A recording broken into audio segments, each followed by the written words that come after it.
Good morning, everyone. Welcome to Restore 2023. This morning we start the book of Ezra. Who was Ezra? Well, he was a priest with a tremendous heart, both for God and for his people. A descendant of the last high priest to serve at the first temple of Solomon, and a descendant of Zadok. His name means help or helper.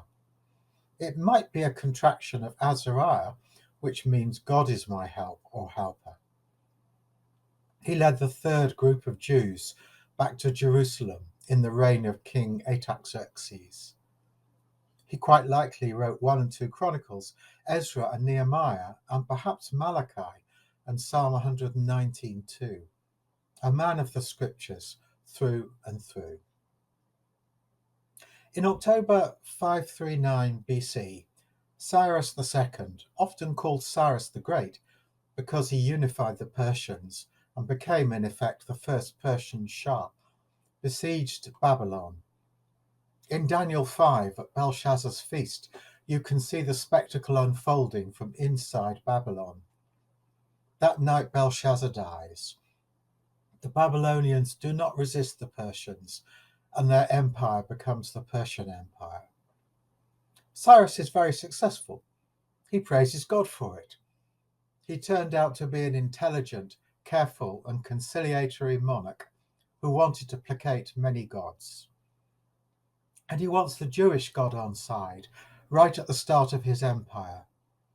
The first few words of Ezra are virtually identical to the last words of 2 Chronicles. Cyrus telling his Jewish captives he wants a new temple to their God, built in Jerusalem. Remarkable stuff in itself. The record here is in Hebrew. In Ezra 7, you can see the decree laid out in Aramaic. What's more, Cyrus orders their neighbours to give them lots of gold and silver, food and animals for the journey. Indeed, he turns out his own treasury, giving them back the precious items looted from the Jerusalem temple by Nebuchadnezzar. The treasurer's name is Mithridath, which means given to the god Mithra, but he gives it all to a Jewish prince called Sheshbazzar, of whom we know very little. Some people think this is the Babylonian name of Zerubbabel, but we don't know.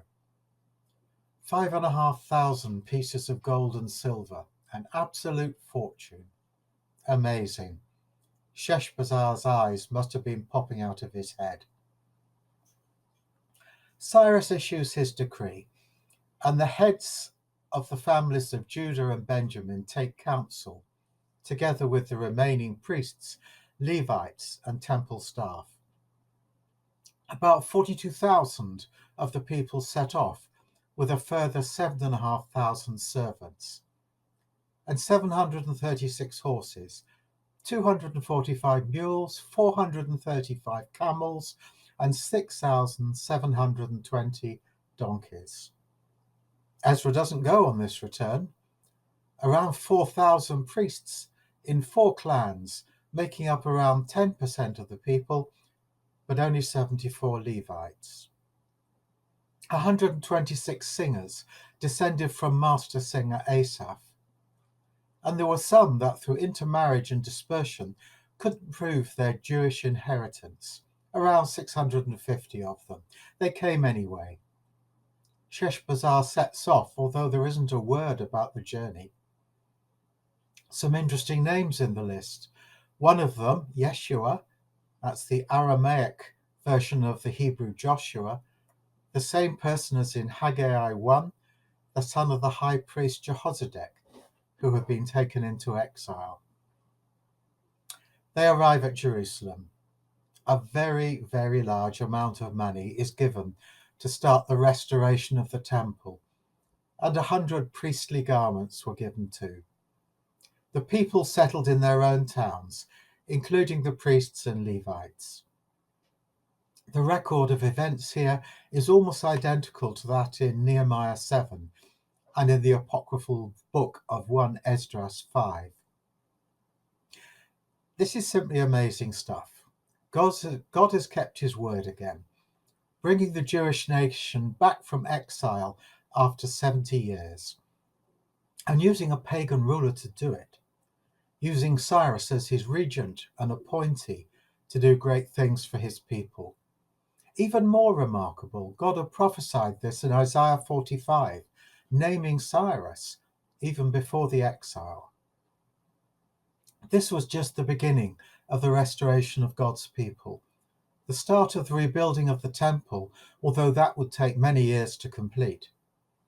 The temple was consecrated by permission of Cyrus's grandson, Darius I, also called the Great, because under him the empire stretched to Egypt, Central Asia, the Indus River, and northern Greece. The intervening king, Cambyses II, isn't mentioned, which is just as well, as he wasn't a good man. Ezra's mission left in the reign of his son, Artaxerxes I, along with Nehemiah. And there's a lot of interplay between biblical characters in this story. Daniel, we know, served under Nebuchadnezzar, Cyrus, Darius, and Artaxerxes. He's still buried there in modern-day Iran. He prayed fervently for his people and had these visions. Remember the statue with the gold head? That was Nebuchadnezzar. The silver torso were the Medo-Persians, and he watched it come true.